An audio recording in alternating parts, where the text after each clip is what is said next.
Here's an amazing story for you folks. A life-saving surgery ended up being a life-altering experience. He was just shy of 4 years old when he went in for emergency surgery. He slipped out of consciousness, and that's when he says he entered into heaven. He met people he never knew, like his grandfather. Colton Burpo and his father, Todd, that is, highlight this remarkable experience in the new book, Heaven is for Real. I was looking right at Jesus. That's right, Colton, their 11-year-old, has been to heaven. It all started when Colton was 4 with a near tragedy. After 17 days in the hospital, Colton emerged, but he was different. He began speaking about things he couldn't possibly know about. His mother's miscarriage, his father's prayers, and a visit with his great-grandfather, Pop. It all led to this book, Heaven is for Real. Todd, Sonia, and Colton Burpo are with us now. Good morning to all of you. Good morning. Nice to see you. Colton, I want to talk to you in a second, but let me talk to you first, Todd, and get this right out of the way. People are going to say, this is a pastor. Yes. This is a believer. This is a man of the cloth. He wants desperately to believe this, and he wants others to believe it, and that's why this story is out there. How do you respond to people like that? Well, at first, we were surprised. We doubted ourselves. We never anticipated to talk to our son about these things. And what caught my attention, or what grabbed mine, is when he could tell me where I was while he was in surgery.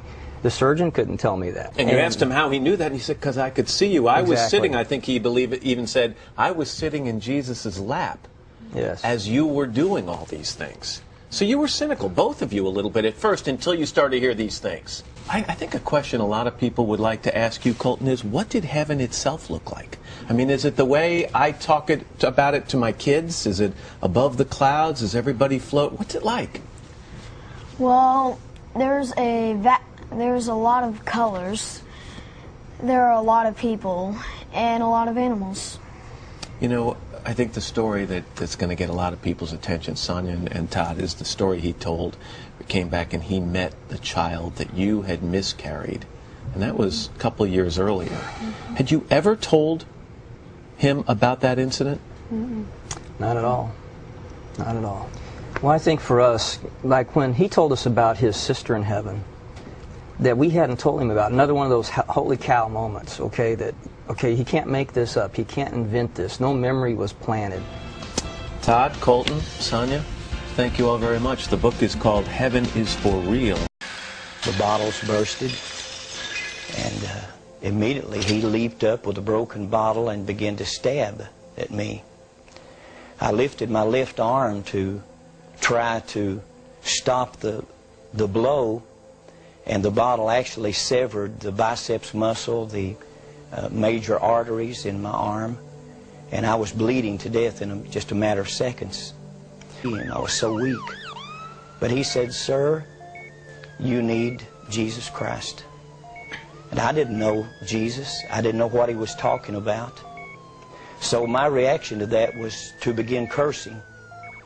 And people inside of this burning place, screaming and crying. They were burning, but they weren't burning up. They weren't being consumed.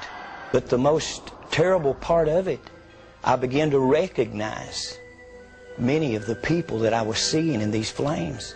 As if a close-up lens on a camera was bringing their faces close to me, I could see their features and see the agony and the pain and the frustration.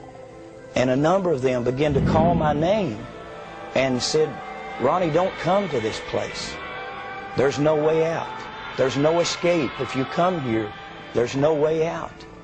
I died and I went to hell. I was in a car wreck and we flipped 17 times on I-5. And during the flipping of the truck, my right hand was broken off of me.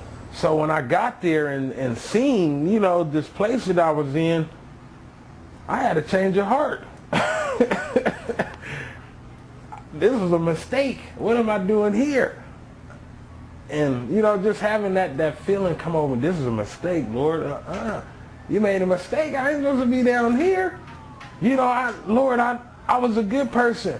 You know, and I could think all the stuff that I did, but that wasn't what saves you. What saves you is to confess and to believe in Jesus Christ. That's what makes you saved, and to live according to what he has done. I was not living according to what he wrote.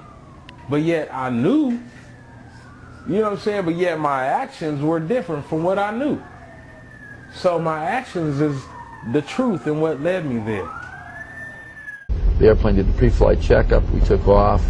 We were going, probably 100 miles an hour, maybe 100, 150 feet in the air. And the first thing I remember is the pilot yelled and slapped me on the side and said, "That's it, we're going down. We lost our engine." But I, in fact, lived through the night and the next day, and my spirit sat up in my body, and my spirit was ejected from my body. And I went into a realm that I understand now to be the second heaven. And instantly I knew, see, time was gone, and I was aware of eternity. And it's the most profound thing in the world. I could feel something on my right side, and I looked, and literally I saw this. I could see and feel and taste the nature of this thing that was closing, and it was black. It was blacker than black, and it was a bottomless pit without a bottom. And it was closing, and the more it closed in front of me, the more I felt the nature of it. It's the separation of all life. There's no experience. There's no matter. There's no chance of changing anything. No reversal. No reversal. It's irreversible, eternal separation. It's more horrible and terrifying and hopeless than I can describe in any human terms.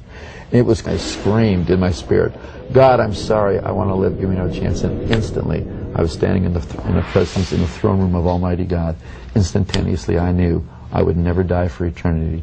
Simultaneously with that, I was bathed and baptized in the undiluted love of God the Father. Now, I can't say that in words that do it justice. Funny thing is, when I came back, it was so bizarre because my spirit, I could feel myself literally traveling from the third heaven through the second heaven, through the Earth's atmosphere, and feel my spirit press into my body. And I could hear out of these ears and see the ceiling out of the eye that wasn't blind. If you don't know God, believe me, you need to know the living God. He created you for a purpose, and it's not just to hang around this earth. It's brief, whether it's 19 years, it's been 19 years, I'm 57 now, whether I live to be 100 or not, it's like that compared to eternity. But what you do now, you can choose to know and love God.